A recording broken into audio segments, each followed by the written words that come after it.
나는 이미 오래전에 무지한 가운데 행복할 바에야 차라리 가혹한 진리를 알겠노라 이렇게 결심했다. 진리와 행복을 모두 갖는 것이 불가능하다면 나는 진리를 택하겠다. 왜냐하면 우리는 천국에서 얼마든지 행복한 시간을 보낼 수 있기 때문이다. 안녕하세요. 생명의 샘 샘터지기 최도숙입니다. 오늘은 토저이의 임재 체험 두 번째 시간인데요. 진리를 택할 것인가, 행복을 택할 것인가, 우리는 늘 갈등 속에 있지요. 그것이 부딪히기도 합니다. 오늘 이 주제를 가지고 토저는 단호하게 우리에게 말하고 있습니다.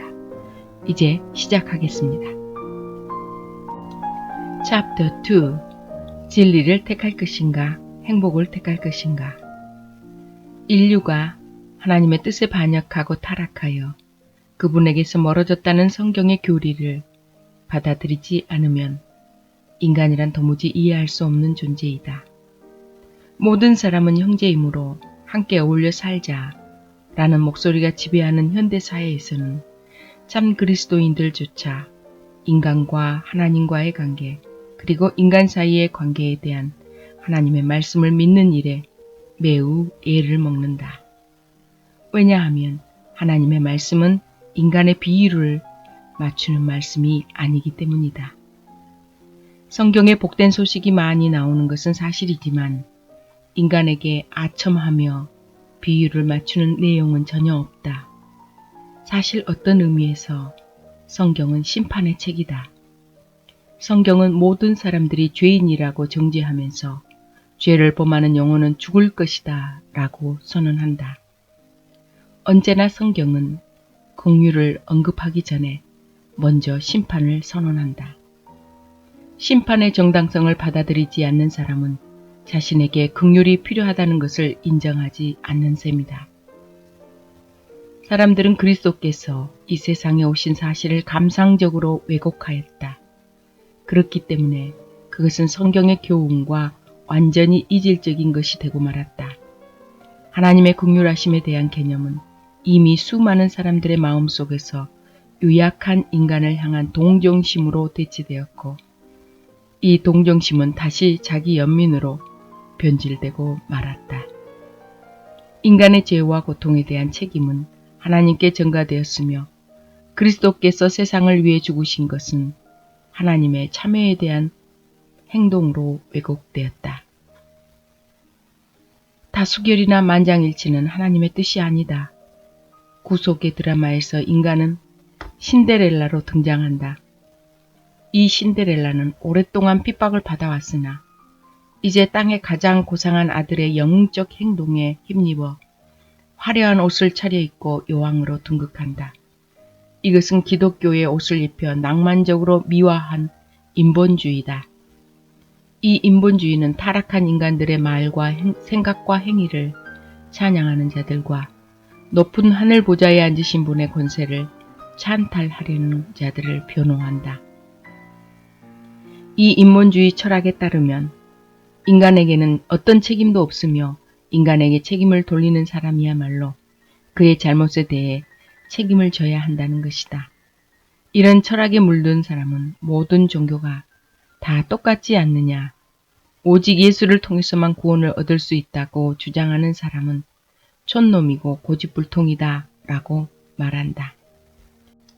오늘날 세상 사람들은 모든 종교가 다 함께 참여하는 종교를 꿈꾼다.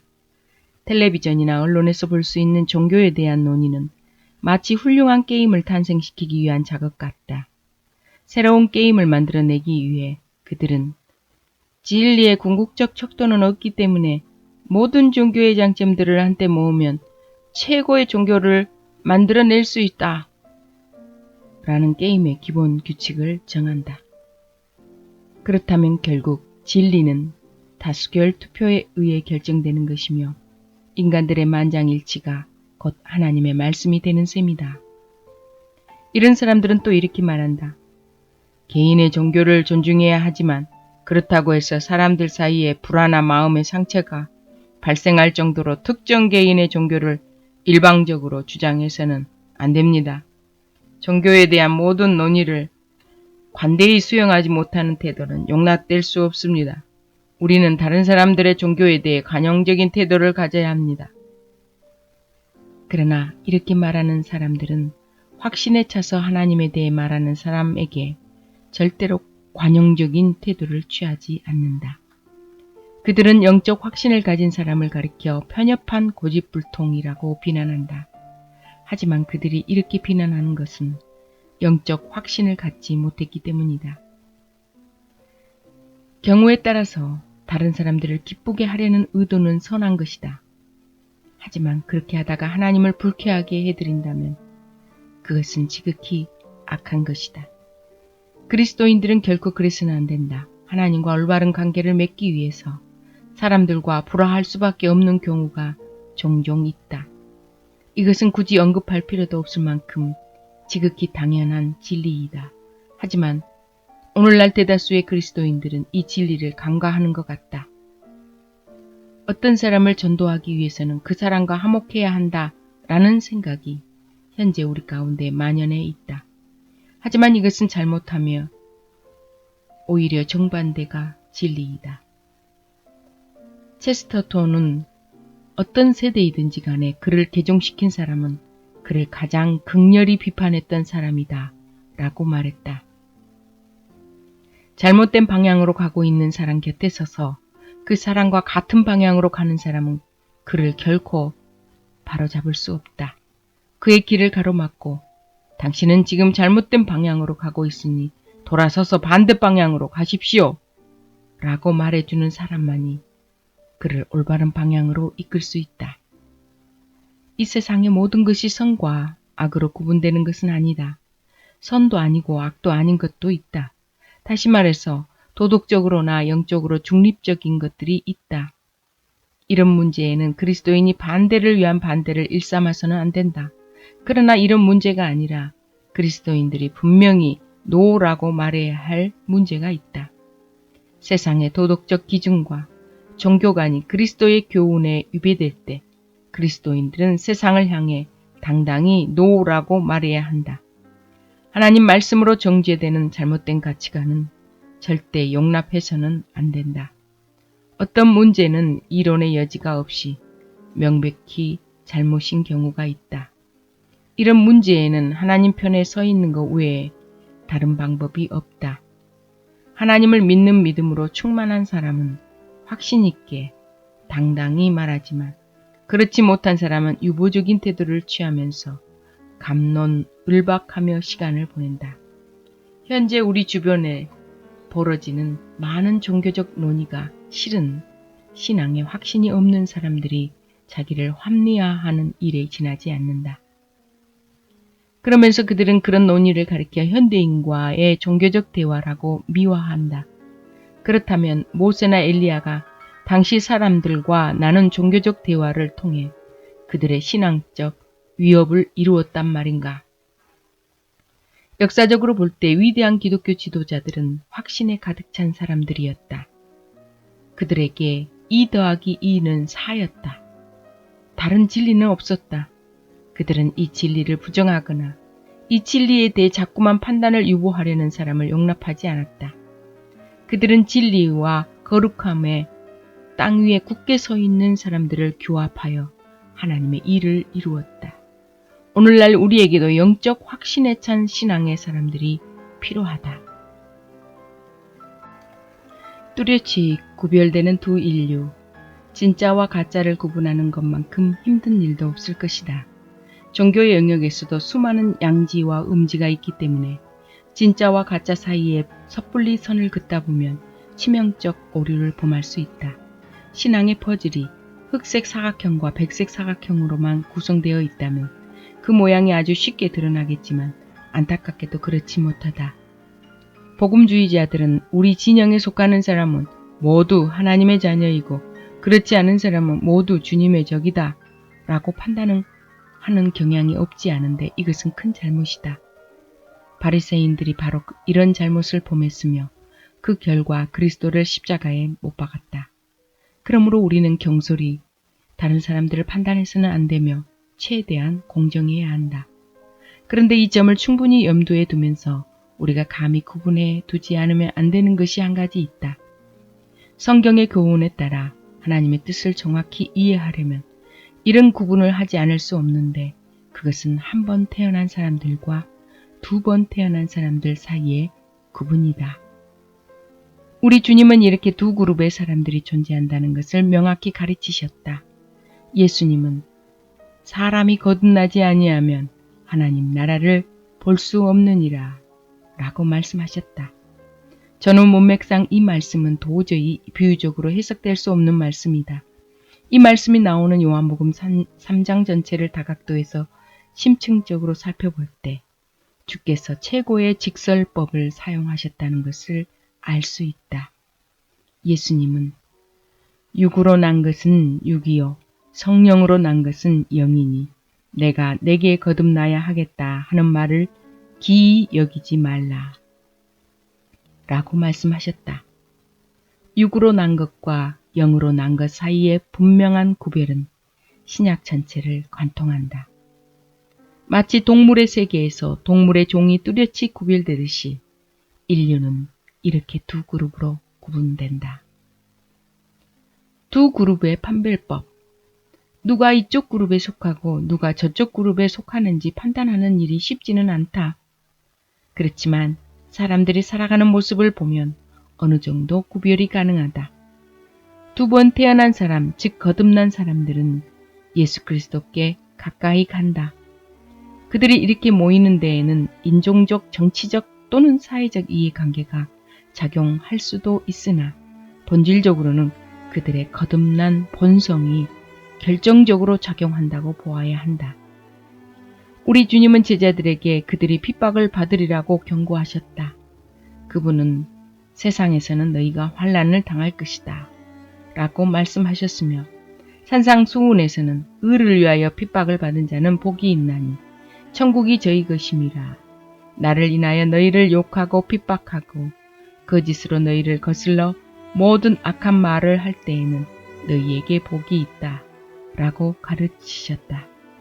이 두 말씀은 그리스도인들에게 가해질 핍박에 대한 경고이거나 그들이 실제로 당한 박해를 기록한 신약의 많은 구절들 중 일부이다. 한 번 태어난 자가 두 번 태어난 자를 핍박한다는 것은 신구약을 관통하는 사상이다. 창세기에서는 가인이 아벨을 죽였으며 요한계시록에서는 인류의 역사가 피와 불 가운데 막을 내린다. 성경을 공부하는 사람이라면 누구나 한 번 태어난 자와 두 번 태어난 자 사이에 싸움이 있을 수밖에 없다는 것을 알게 된다. 주님은 그 이유를 이렇게 설명하셨다. 너희가 세상에 속하였으면 세상이 자기의 것을 사랑할 터이나 너희는 세상에 속한 자가 아니요 도리어 세상에서 나의 택함을 입은 자인 고로 세상이 너희를 미워하느니라. 사도 바울도 세상이 이렇게 돌아갈 수밖에 없는 이유를 다음과 같이 설명한다. 그때에 육체를 따라 난 자가 성령을 따라 난 자를 핍박한 것 같이 이제도 그러하도다. 한 번 태어난 자와 두 번 태어난 자 사이에 서로 다른 도덕적 기준과 삶의 태도가 그들 사이의 갈등을 부채질하는 것은 사실이다. 그러나 근본적인 원인은 따로 있다. 이 세상에는 두 영이 작용한다. 하나는 불순종의 자녀들 가운데 역사하는 영이며 다른 하나는 성령님이시다. 이 두 영은 이 세상에서뿐 아니라 오는 세상에서도 영원히 화합할 수 없다. 한 번 태어난 자 안에 거하는 영은 두 번 태어난 자의 마음 안에 거하시는 영을 영원히 대적한다. 이 두 영 간의 싸움은 인간의 창조 이전 언젠가로부터 시작되어 지금까지 계속된다. 이 싸움을 종식시키려는 현대의 노력은 헛수고일 뿐만 아니라 우주의 도덕적 법칙에도 위배된다. 한 번 태어난 자의 영과 두 번 태어난 자의 영 사이에 싸움이 벌어진다고 가르치는 사람은 온갖 종류의 격렬한 비난에 시달릴 수 있다.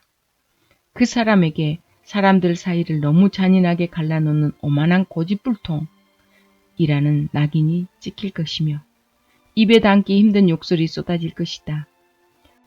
창세기에서는 가인이 아벨을 죽였으며 요한계시록에서는 인류의 역사가 피와 불 가운데 막을 내린다. 성경을 공부하는 사람이라면 누구나 한 번 태어난 자와 두 번 태어난 자 사이에 싸움이 있을 수밖에 없다는 것을 알게 된다. 주님은 그 이유를 이렇게 설명하셨다. 너희가 세상에 속하였으면 세상이 자기의 것을 사랑할 터이나 너희는 세상에 속한 자가 아니요 도리어 세상에서 나의 택함을 입은 자인 고로 세상이 너희를 미워하느니라.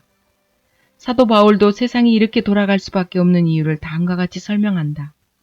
그때에 육체를 따라 난 자가 성령을 따라 난 자를 핍박한 것 같이 이제도 그러하도다. 한 번 태어난 자와 두 번 태어난 자 사이에 서로 다른 도덕적 기준과 삶의 태도가 그들 사이의 갈등을 부채질하는 것은 사실이다.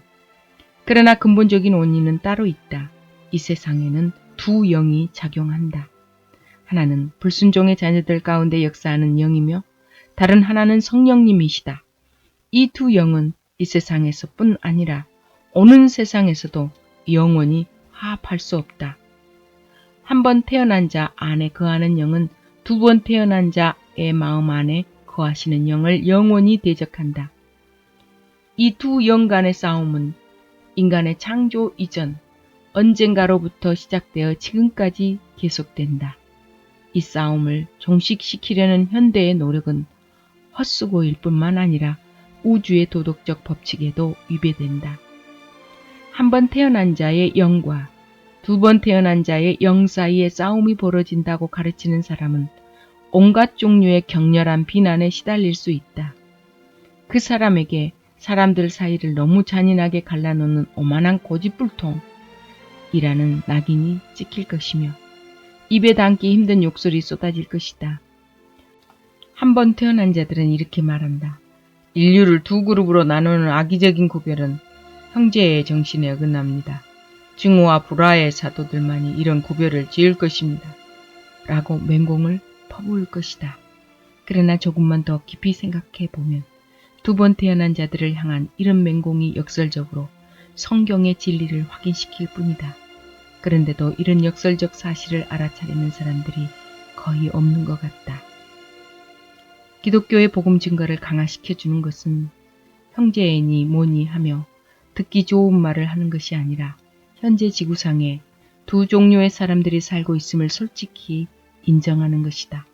즉 아담의 후손으로 태어나 이례적 출생만을 경험한 그룹과 그리스도 예수의 구속을 통해 성령으로 거듭난 그룹이 확연히 구별된다는 것을 인정하는 것이다. 이 진리를 인정하려면 영적으로 성숙하고 신앙적으로 단호해야 한다.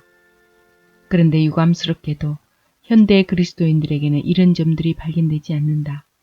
이 진리를 인정한다 해도 신앙적 약골들이 징징대며 갈망하는 마음의 평안을 얻는 일에는 큰 도움을 얻지 못할 것이다. 개인적인 이야기를 하자면 나는 이미 오래전에 무지한 가운데 행복할 바에야 차라리 가혹한 진리를 알겠노라고 결심했다. 진리와 행복을 모두 갖는 것이 불가능하다면 나는 진리를 택하겠다. 왜냐하면 우리는 천국에서 얼마든지 행복한 시간을 보낼 수 있기 때문이다. 안녕히 계세요. 다음 시간에 이어집니다.